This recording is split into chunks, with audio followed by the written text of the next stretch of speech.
Bem-vindos e bem-vindas, amantes de biologia! Estamos no nosso 18º episódio do Baseado em Evidências, o podcast de divulgação científica da Universidade de Brasília, que faz parte do projeto de extensão BioUNB.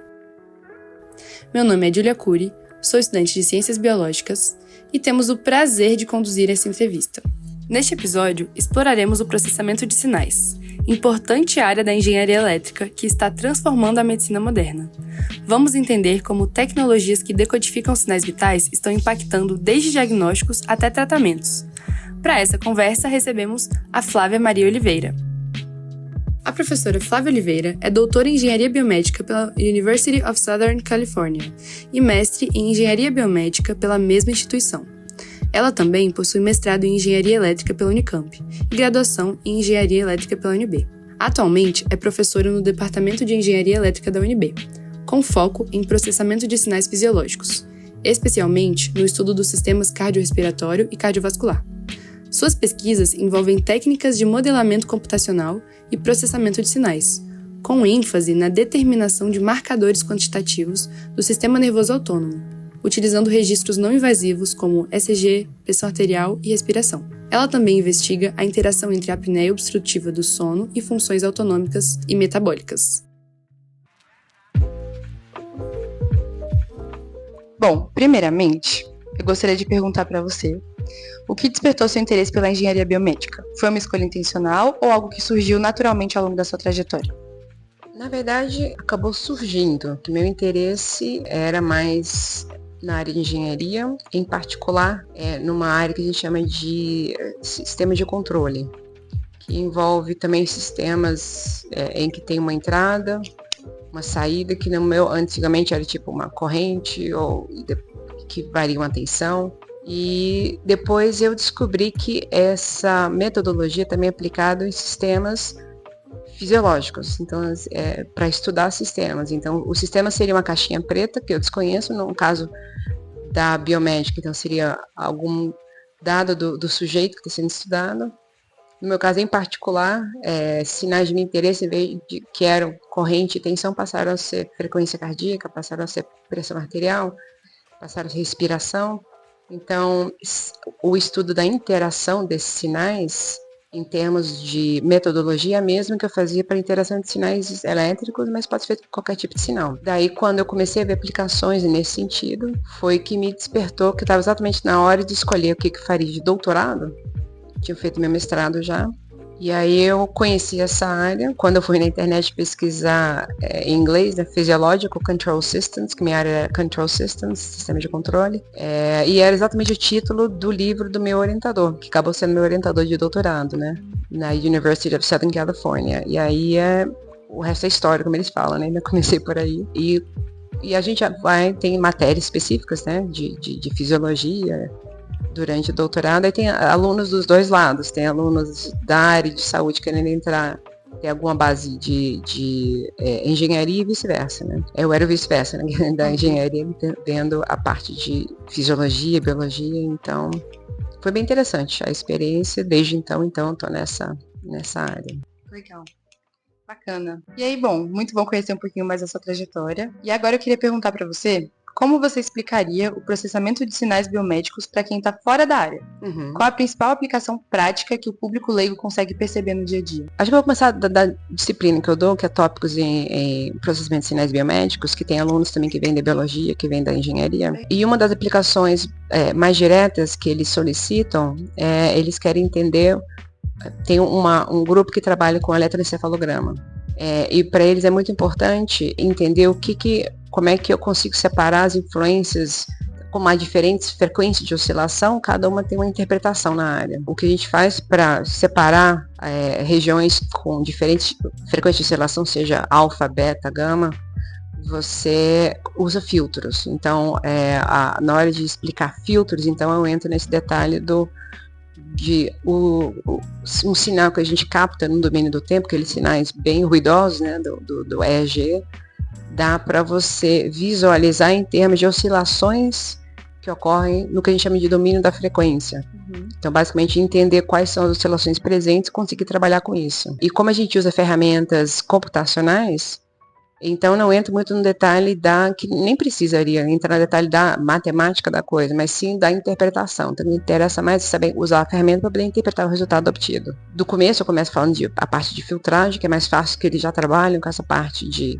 diferentes frequências, só não estava entendendo exatamente o que estavam fazendo, no sentido de ter uma ferramenta para isso. Mas, então, quando a gente basicamente é o mesmo sinal, só que você visualiza de um outro modo. Você não estava interessado em ver como é que ele vai ir no tempo. Você está interessado em ver que oscilações na frequência estão presentes. Tem uma ferramenta própria, né, para isso. Aí faz parte de dos assuntos que a gente vê nessa disciplina. E especificamente na minha área, eu trabalho mais tentando medir de modo não invasivo como o sistema nervoso autônomo, que controla nossa pressão arterial, que controla nosso batimento cardíaco, é afetado por diferentes doenças. Então, dentre as doenças que eu já estudei, foram a apneia do sono, a gente sabe que afeta o sistema nervoso autônomo, diabetes, a gente sabe que afeta o sistema nervoso autônomo. E para obter medidas não invasivas disso, o que a gente faz, o mais simples seria a partir do eletrocardiograma. Então, você consegue, a partir do ECG, obter frequência cardíaca, mas especificamente o que nos interessa é essas variações de um intervalo para o outro.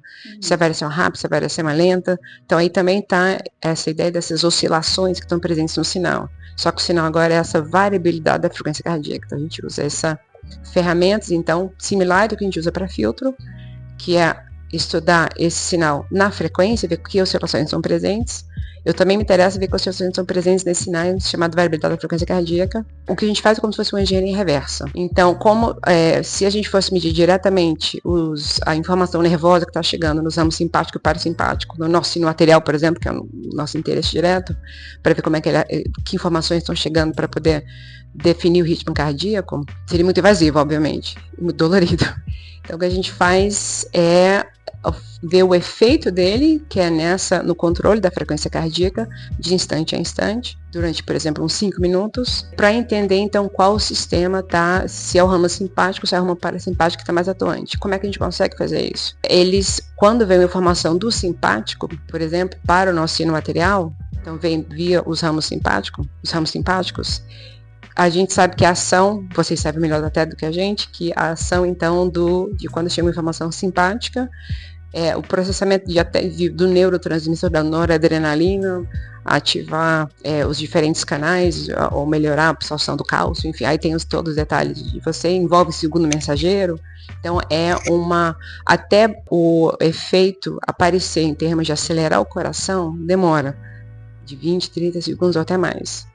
Então, é um efeito lento. Então, seria, no nossa linguagem, o engenheiro diz que é uma frequência baixa.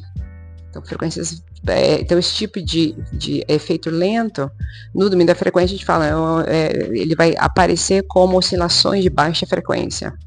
Já o parasimpático, não. Então, vem a informação do parasimpático, chegou no nosso sino arterial, ele já no próximo batimento já desacelera o coração. Então, o efeito, exatamente por não envolver um segundo mensageiro, é uma ação mais rápida, aí ele já atua, quando a gente vai olhar essas oscilações no chamado domínio da frequência, eles estão presentes na alta frequência. Então, a gente consegue diferenciar dessa forma.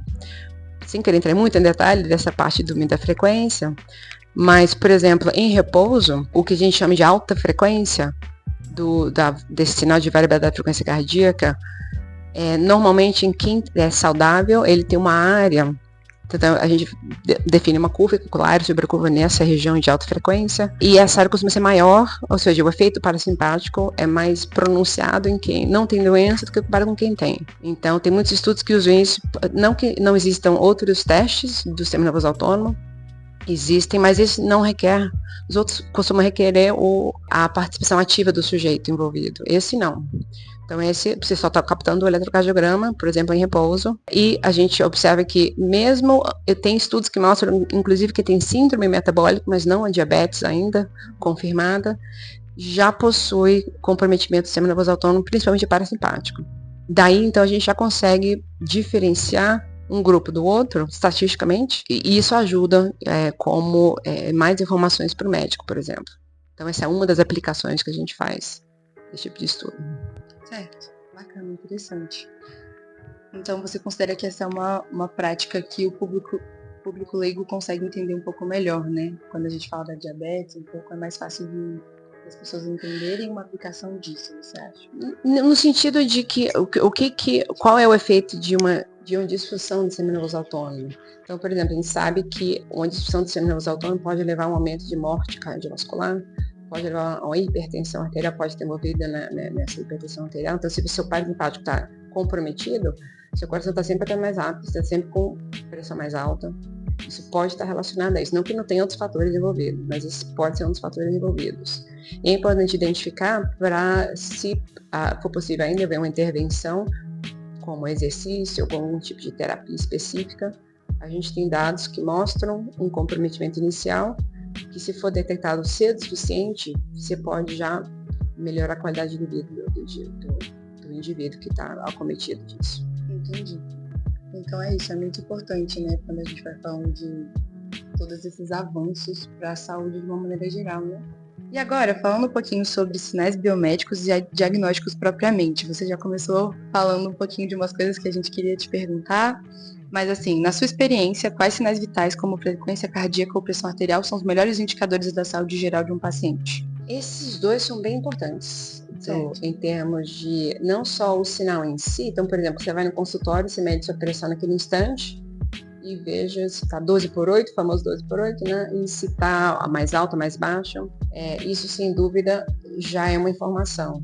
Então, outro sinal vital muito importante para a gente é o sinal também de pressão arterial contínua, porque enquanto o sinal de variabilidade da frequência cardíaca, quando a gente observa esse sinal, né, no estudo de sinal do domínio da frequência, a alta frequência é considerada uma boa medida do parasimpático. Só que a baixa frequência não é uma medida específica do simpático. Já se a gente estudar, então, essa mesma, então a gente também pega o sinal de pressão arterial, como eu comentei, ele sobe, desce, tem picos e vales, e acompanhar detecta os picos, também mede essa distância entre picos sucessivos. Então, se ele varia rápido, se varia lentamente também, seria mais um efeito do sistema simpático sobre as artérias.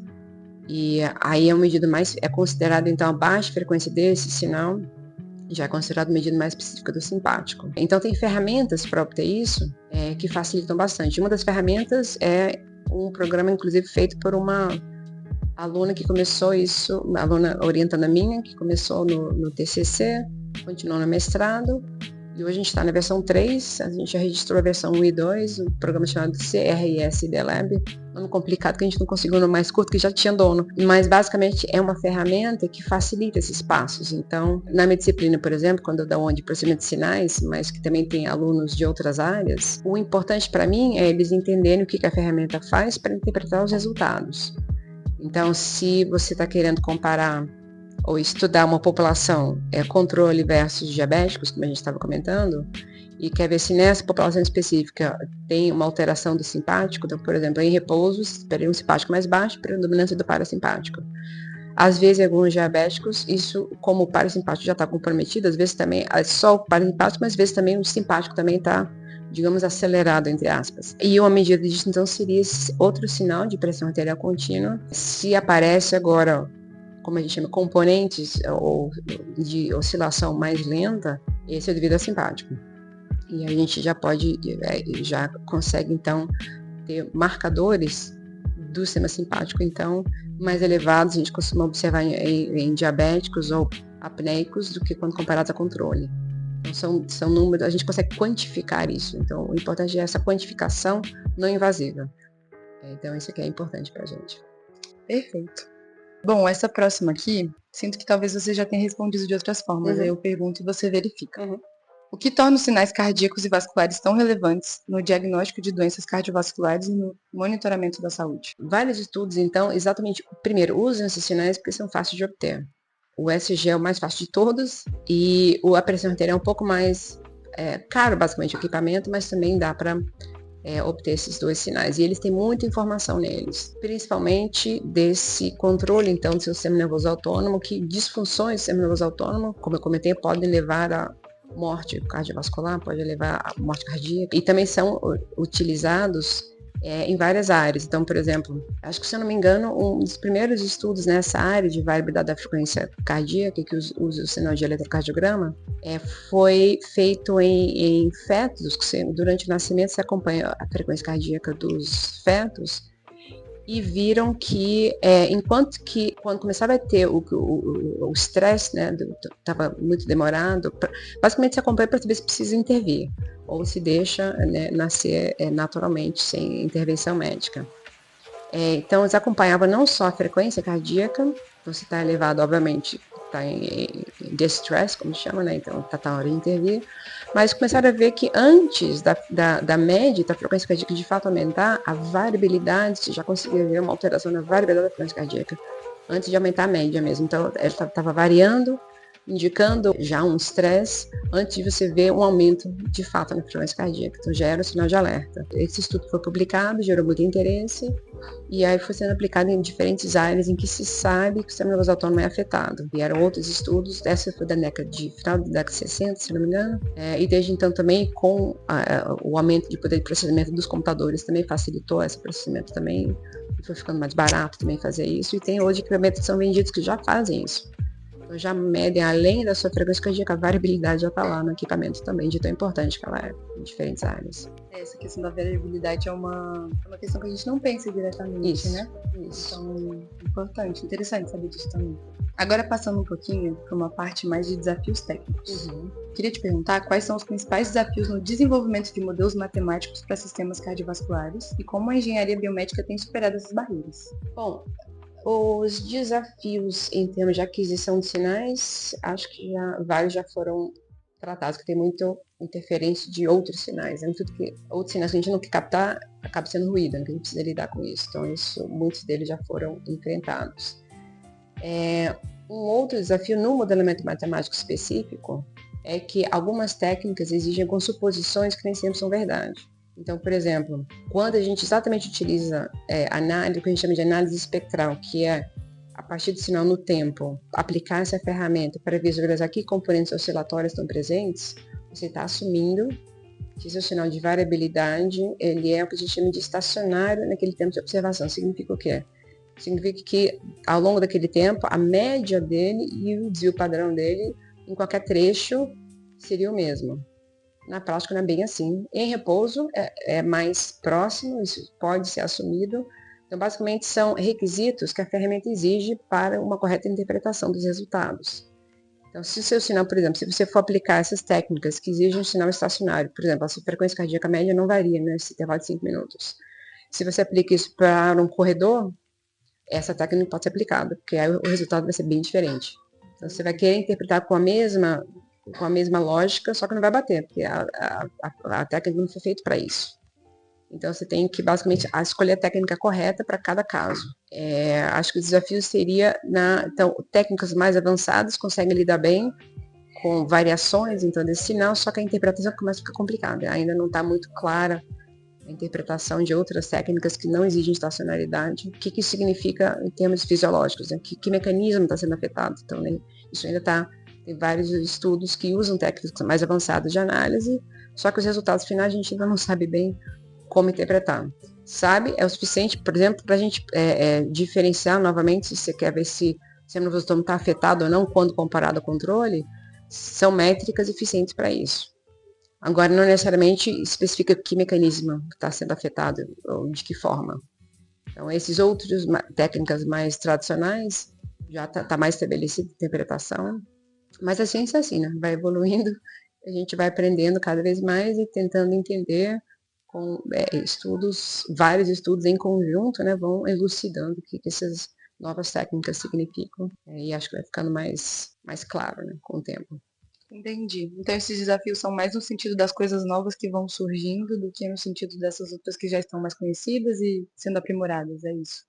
Eu acredito que sim. Que novas técnicas você sempre encontra avanços na literatura. E sempre um bom artigo, né, ele fala não só dos avanços, mas também das limitações. E essa parte de limitações é importante sempre deixar claro também, exatamente para ajudar o próximo que vai aplicar a técnica, não só entender as limitações, como tentar atuar sobre elas, né? Tentar ver outras ideias.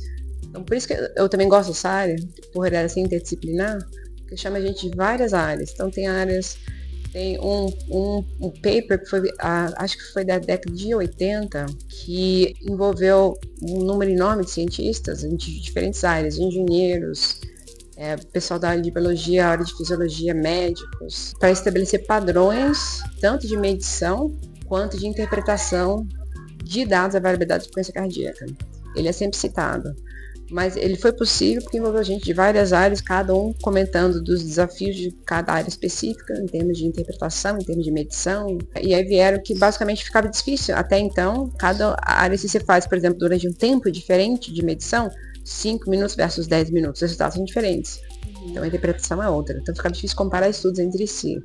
Uma vez que eles sugeriram uma certa padronização, fica mais fácil você comparar diferentes estudos entre si e com isso juntando dados para você ir formando the big picture, né? Você vê tudo junto, o que significa isso nesse contexto, em cada contexto. Certo, no cenário maior, né? Cenário maior. Perfeito. Agora, Flávia, a gente vai para uma parte sobre inteligência artificial e inovação. E aí eu queria começar perguntando para você. Como a inteligência artificial tem transformado a análise de sinais biomédicos? Você acredita que estamos próximos de diagnósticos automatizados amplamente confiáveis? Eu acho que principalmente na área de aplicação de inteligência artificial com dados biomédicos, dados de pessoas, não basta, por exemplo, um diagnóstico sim ou não, sem você conseguir entender o que é a lógica, o que aconteceu por trás, em termos de como é que a aprendizagem de máquina chegou nessa conclusão. Então, tem diferentes abordagens nesse sentido. Então, uma delas é você pegar um conjunto de histórico médico do sujeito, dados médicos, um monte de dados, colocar isso no sistema. A aprendizagem de máquina realmente é muito bom em termos de aprender padrões, só que nem sempre é fácil entender o que ele pensou por trás disso. No sentido de que ele pegou esse monte de dados, ajuda sim a parte de diagnóstico, mas para o médico isso não é necessariamente muito informativo, no sentido de, primeiro, eu confio ou não nesse resultado, e segundo, será que ele me ajuda a entender o mecanismo dessa doença?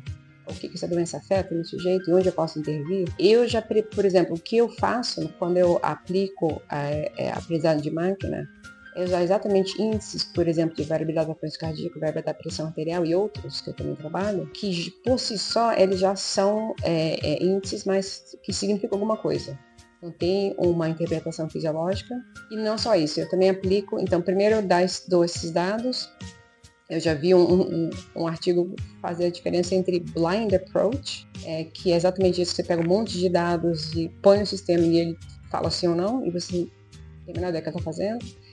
E o outro é você pegar índices já que tem algum significado, aí sim alimenta o sistema, você precisa de menos dados para isso, mas porque são mais específicos.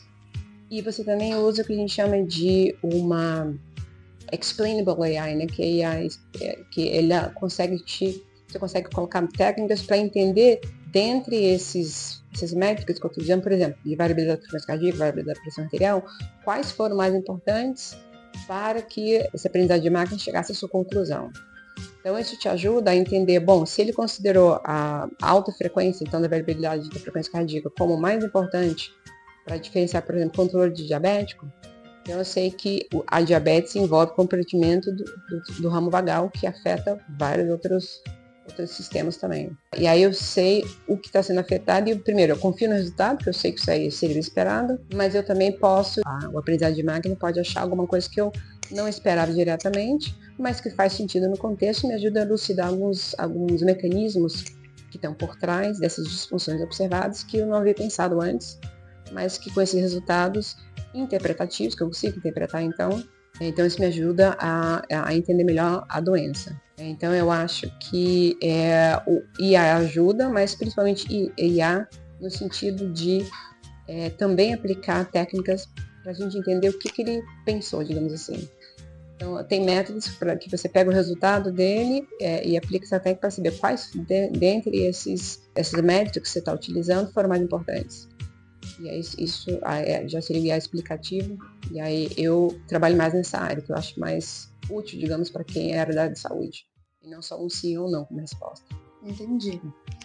A gente imaginou que talvez não fosse uma resposta de sim ou não, mas mais para gerar aqui a reflexão, né, a discussão. Sim.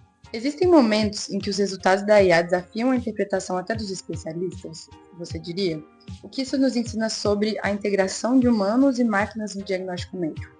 Assim, eu sou otimista no sentido de que você tendo o apoio do IA para diagnóstico, eu acho bem saudável, mas eu acho que nunca vai tirar, na minha opinião, a importância do médico especialista, porque por mais que a IA seja imbatível em termos de número, assim, quantidade de informações que ele tenha e hoje a interpretação está muito boa, né?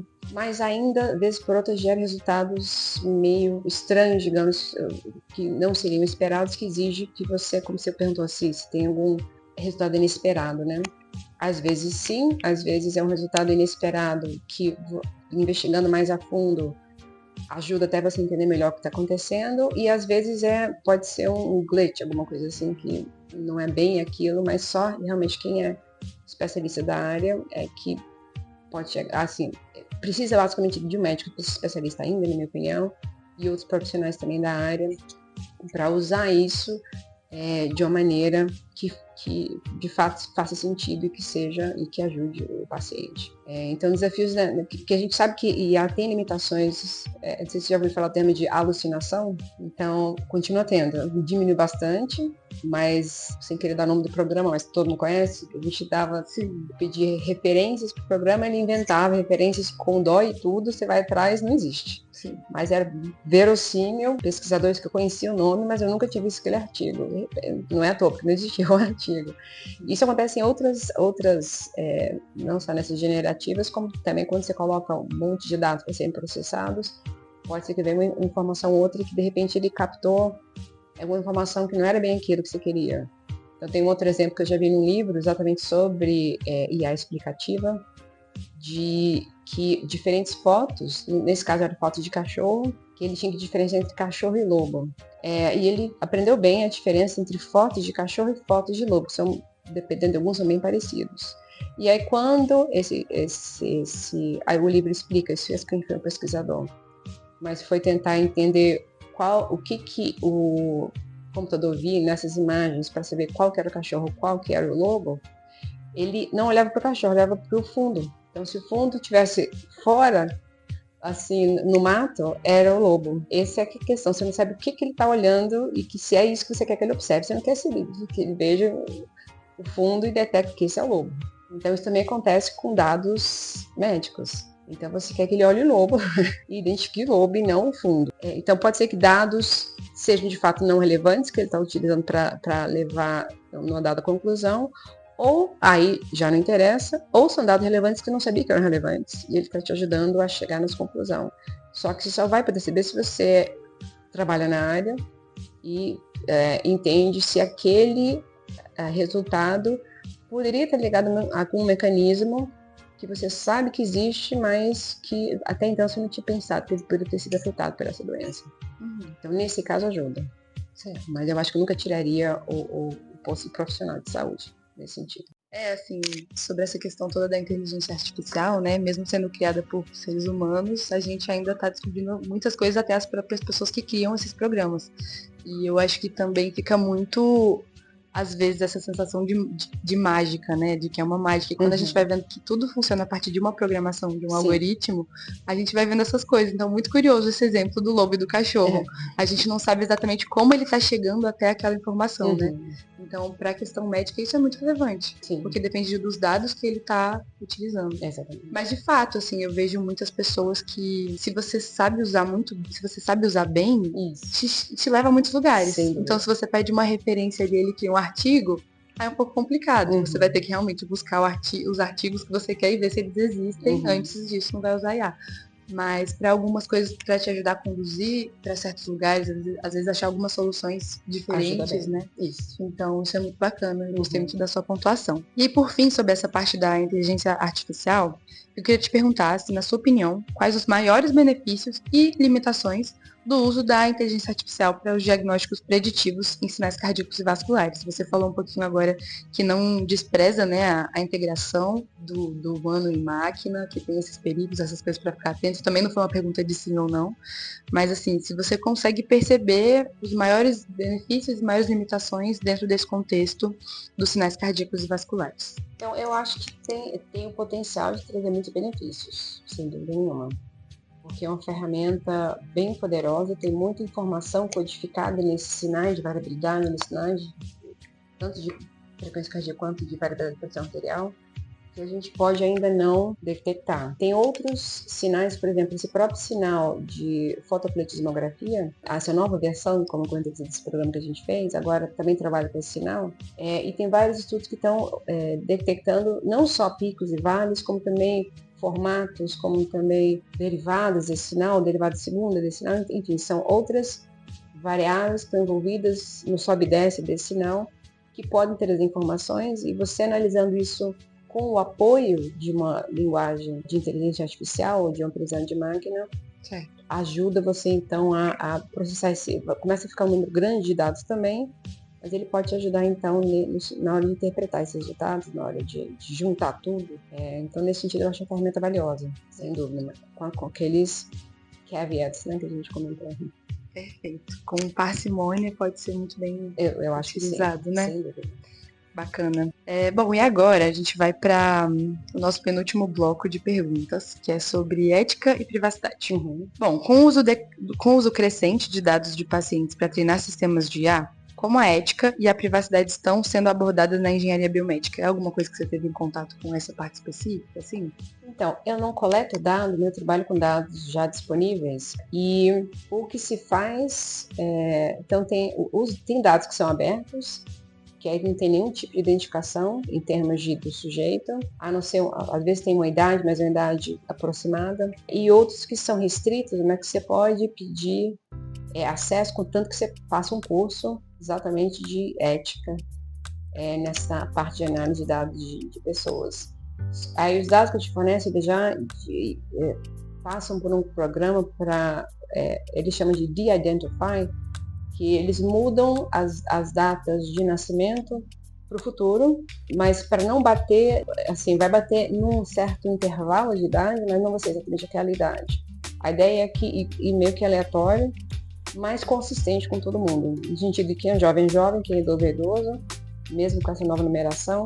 Mas, por exemplo, dados importantes, como se ele é masculino ou feminino, se ele tem a doença ou não. Então, o dado que eu estou vendo agora são sujeitos que foram internados na UTI, então por isso tem um monte de dados disponíveis deles. Tem um repositório que tem só os dados, só que não tem nenhuma identificação do sujeito. Isso é mais para testar algoritmos de processamento de sinais, mas sem fazer nenhum tipo de comparação de grupos, por exemplo. Eu não posso saber se isso tal...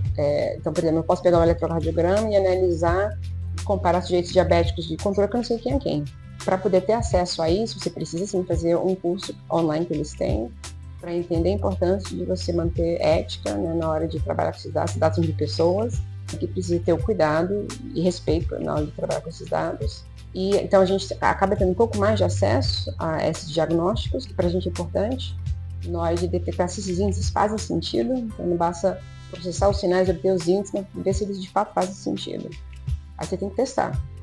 E tem que ter acesso a esses dados, de dados médicos, de diagnósticos. Então esses são precisos, mas eles fazem o suficiente para a gente não depois, com base nisso, saber quem era o paciente, com base no dia que ele foi internado, no dia que ele foi dispensado. Então essa informação essa que foi colocada de modo confuso, né, no sentido de que eles mudam um pouquinho para a gente não ter esse tipo de acesso. Então esses dados, ou seja, a gente, mesmo sendo da área de engenharia, a gente entende essa importância de ética nessa área e da importância de você não basicamente revelar, né, quem é os pacientes. Isso não interessa para o estudo final, não interessa quem é quem, no sentido de manter a privacidade é importante. Então a gente também, quando são dados não identificados, aí eles não fazem grandes exigências, mas quando são dados com identificações, aí já eles têm todo esse cuidado, né?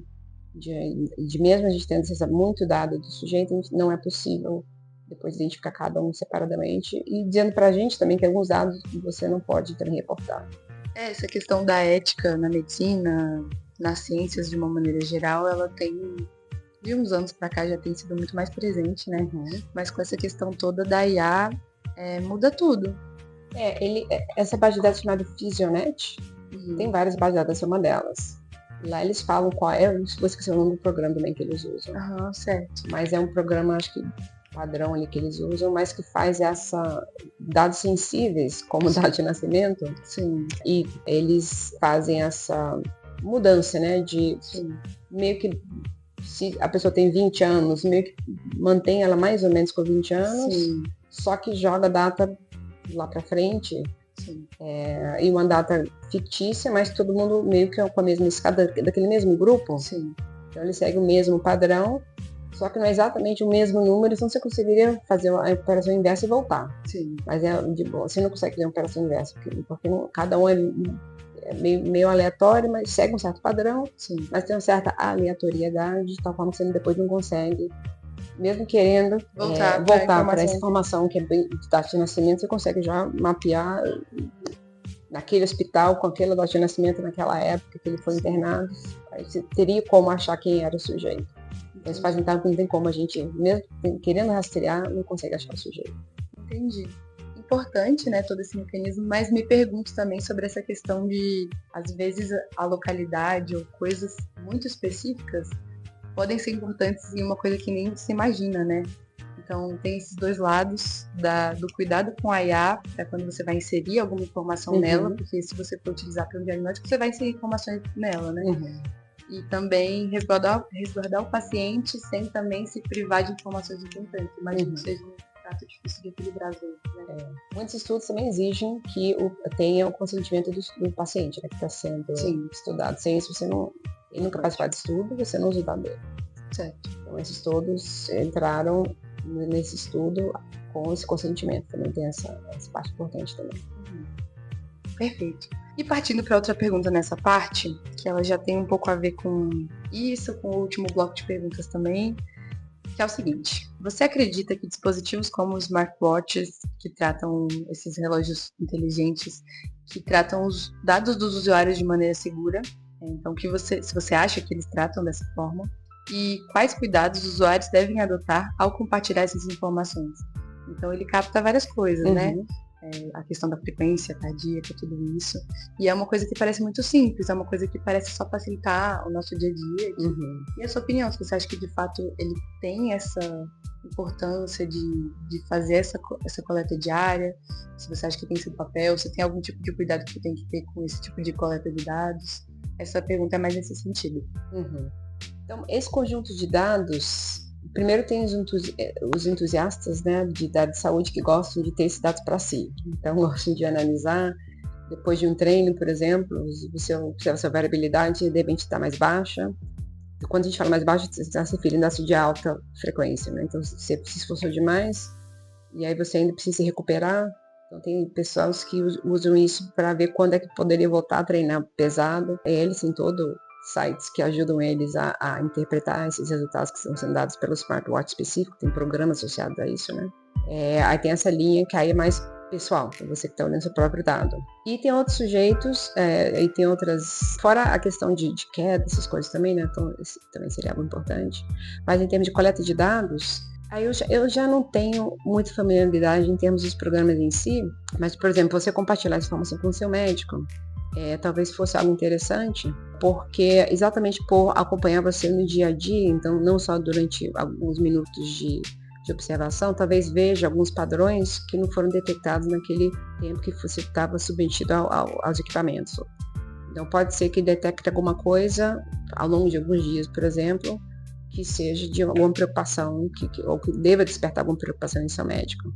Aí só o médico vai conseguir, então, olhar isso e tirar conclusões. Então, nesse sentido, eu acho que é interessante esse envio desses dados com esse objetivo. Mas, sem dúvida, tem toda uma estrutura para compartilhar os seus dados com o seu médico, ele ter acesso a isso e talvez futuramente teria algum tipo de alerta que pode ser enviado para o médico se o programa detectar alguma alteração ou algum tipo de questão que requer atenção. Pode até ser um falso positivo, mas pelo menos o médico sabe, tá na hora de olhar, que o médico sem dúvida tem um monte de pacientes, não vai ficar acompanhando os dados de todo mundo diariamente. Então você precisa talvez automatizar, a gente está até tentando fazer isso também no próximo do nosso programa, automatizar alguns passos para exatamente ver se a gente consegue aproveitar esses dados que são coletados e já ver o que a gente pode automatizar para já ter algum tipo de alerta, alguma coisa assim, dependendo do caso, que de repente seria importante o médico olhar, ou você entra em contato com o médico, olhar de repente para você. Você falou, olha, o programa me deu essa informação, eu mando para você, o senhor ou a senhora analisa para ver se é algo que requeira que eu marque a consulta para a gente investigar mais a fundo. Então, nesse sentido, eu acho que seria bem interessante, sim, ter esse tipo de monitoramento. Bacana. Usando a nosso favor, né, todos esses mecanismos aí. Bom, e último bloco de perguntas aqui sobre tecnologias emergentes. Então já puxamos um pouquinho esse gancho para te perguntar. Quais avanços recentes em dispositivos vestíveis têm impactado mais o monitoramento cardiovascular, especialmente na detecção precoce de condições médicas? Então, o que eu já vi, eu vi pouca coisa a respeito dessas ainda de algo que já está sendo utilizado. Já vi algumas propostas, mas não. Então, vou falar de propostas que eu vi, não necessariamente que já estejam sendo utilizadas.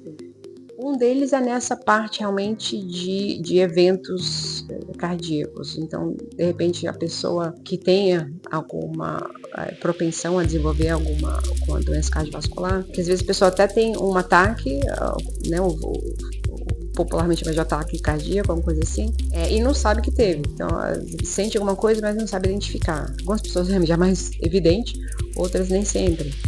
Então, talvez esses sinais possam ajudar, então, a, novamente, ter algum tipo de alerta e recomendar você aí, talvez, para emergência, para ver o que está acontecendo. Mas, novamente, eu não tenho muita familiaridade ainda com esse tipo de estudo. Eu só li coisas a respeito por alto, mas eu não...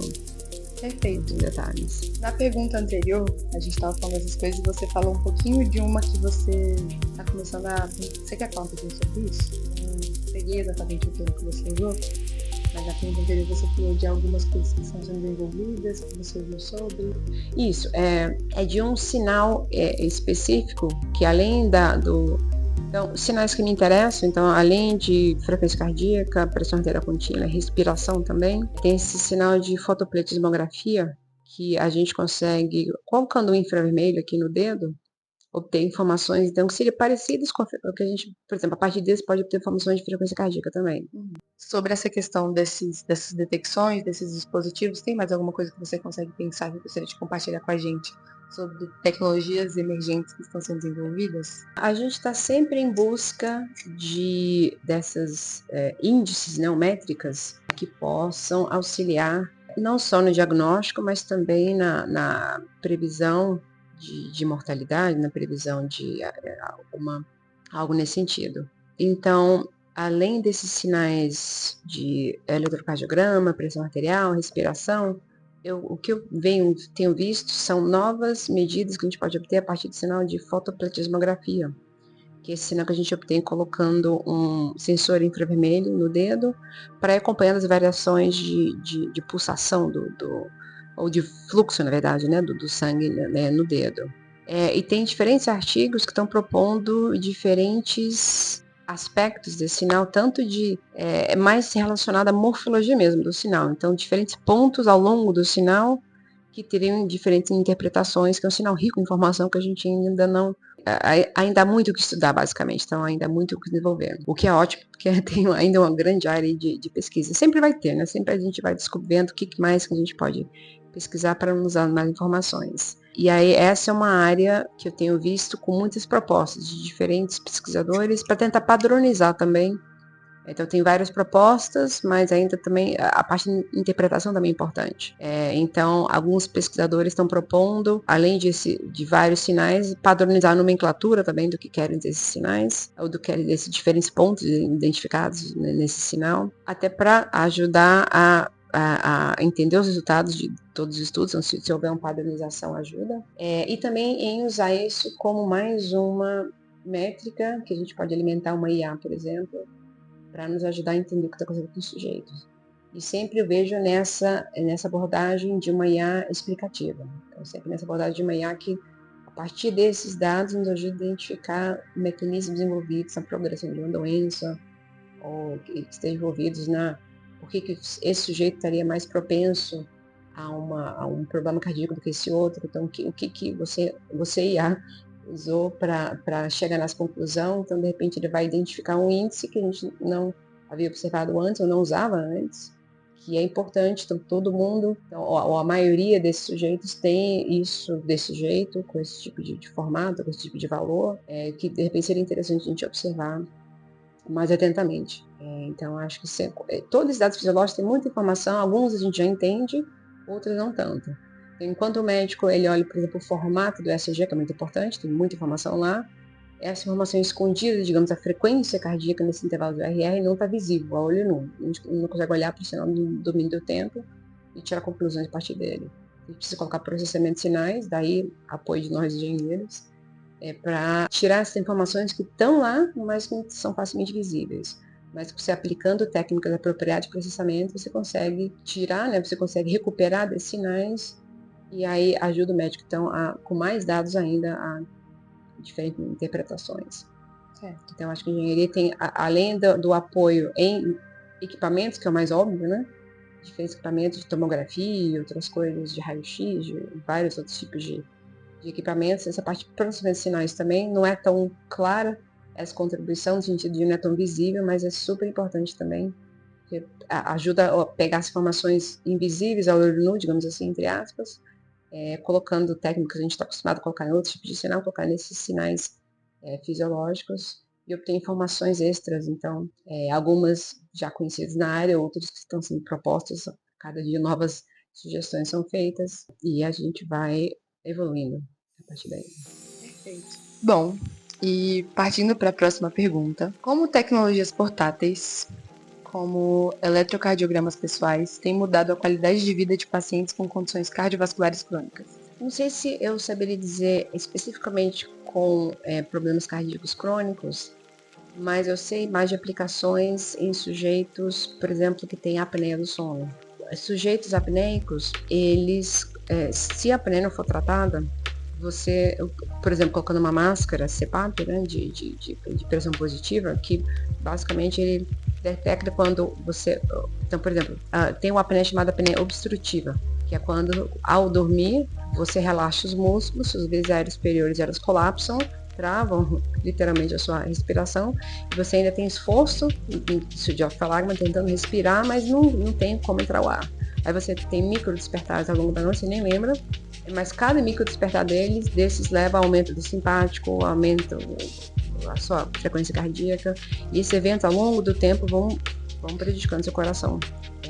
Vão, por exemplo, aumentando, dando hipertrofia do ventrículo esquerdo, então vão tendo um monte de problemas. Só que o exame, para se detectar a apneia, você precisa, primeiro, ele é caro, e segundo, tem uma fila de espera normalmente. E tem alguns kits, então, domésticos que são feitos a críticas, né, porque nem sempre a pessoa sabe onde colocar direito, mas ao mesmo tempo eles dão informações que conseguem detectar esses eventos de, por exemplo, aumento da frequência cardíaca durante a noite, se for várias vezes. Não necessariamente detecta uma parada respiratória, assim, esse período de obstrução das vias aéreas, porque teria que ter algum sensor de respiração, né? Mas esses poderiam já dar alguma indicação de algum comprometimento, que se sabe que existem em sujeitos com apneia do sono, que podem, de repente, se você colocasse em vários sujeitos, você consegue identificar quem são aqueles mais que estariam precisando mais urgentemente desse exame, que é durante a noite toda, com técnicos, então você está todo monitorado, mas nem sempre tem vaga. Então, de repente, você poderia utilizar isso para você fazer algum tipo de classificação de quem está mais precisando com mais urgência, então, desse exame, e usar ele para fazer algum tipo de seleção. Então, de repente, vocês precisam ir antes, então vão antes, e os outros depois, quando abrir uma vaga ou alguma coisa assim. Então, ajudaria nessa parte de triagem. A palavra é triagem, isso. Bacana. Muito bom esse papo, com muitas questões voltadas para, às vezes, algumas curiosidades de quem quer saber sobre a área, informações muito úteis. E eu queria saber se você quer deixar alguma mensagem para os nossos ouvintes que gostam dessa área, que querem se informar um pouquinho mais sobre esse mundo da engenharia vinculada à biomedicina. E também, paralelamente, se quer falar algo para os estudantes ou profissionais que desejam trabalhar na interface entre engenharia e saúde. Eu aproveitaria então a chance já para convidar quem estiver interessado, especificamente da minha disciplina, Tem uma disciplina que é chamada Tópicos de Engenharia, que não tem pré-requisito de propósito, porque eu já tive alunos de biologia, já tive alunos de medicina, da engenharia sempre também, em que a presença de alunos de diferentes áreas é muito enriquecedora. Porque enquanto eu dou a parte, eu explico essa interpretação, como eu comentei com você no início, do domínio da frequência, dos sinais, que o engenheiro está acostumado a lidar com esse tipo de nomenclatura, mas quando a gente vai então depois interpretar o dado, é difícil para o engenheiro entender como é que eu interpreto isso sem a ajuda de alguém da área de biologia, de fisiologia.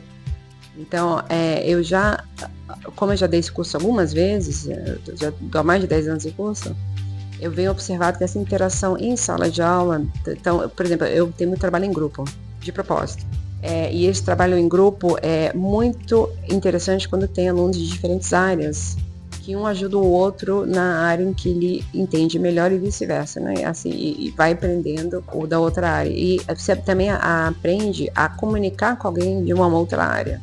Então você tem que aprender, tem todo um jargão de cada área, e vencer esse jargão é um desafio também. E aí, já aluno sendo contato, já em sua formação com pessoas de diferentes áreas, você já aprende a comunicar os seus resultados de modo diferente.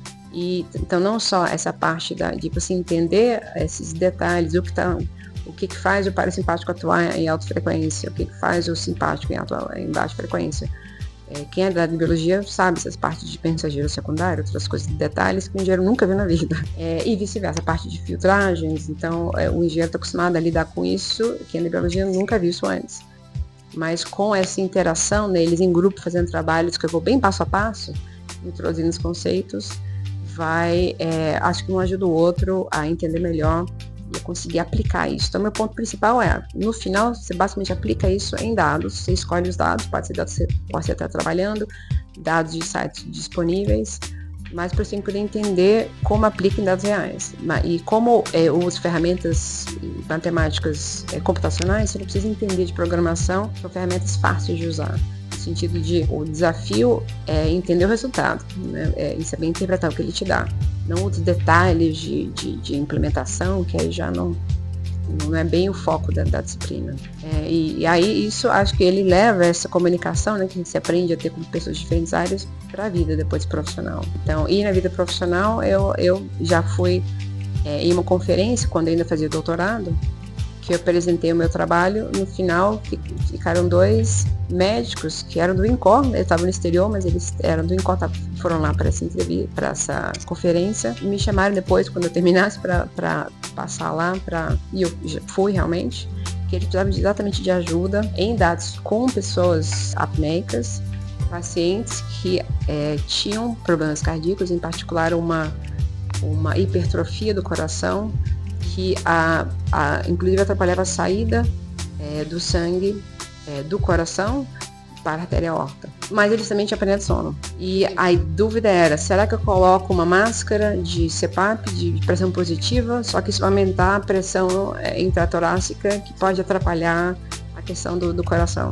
E aí eles tinham diferentes dados, então, que eles colocaram a máscara, que seria um placebo, então com pressão baixa e com pressão alta, e tinha um monte de dados que a gente ajudou eles a analisarem para ver se vale a pena, se prejudica ou não, e a gente ajudou eles nesse tipo de estudo. Só que aí você tem que, novamente, não pode ficar falando em termos de filtro, essas coisas, você tem que traduzir, interpretar.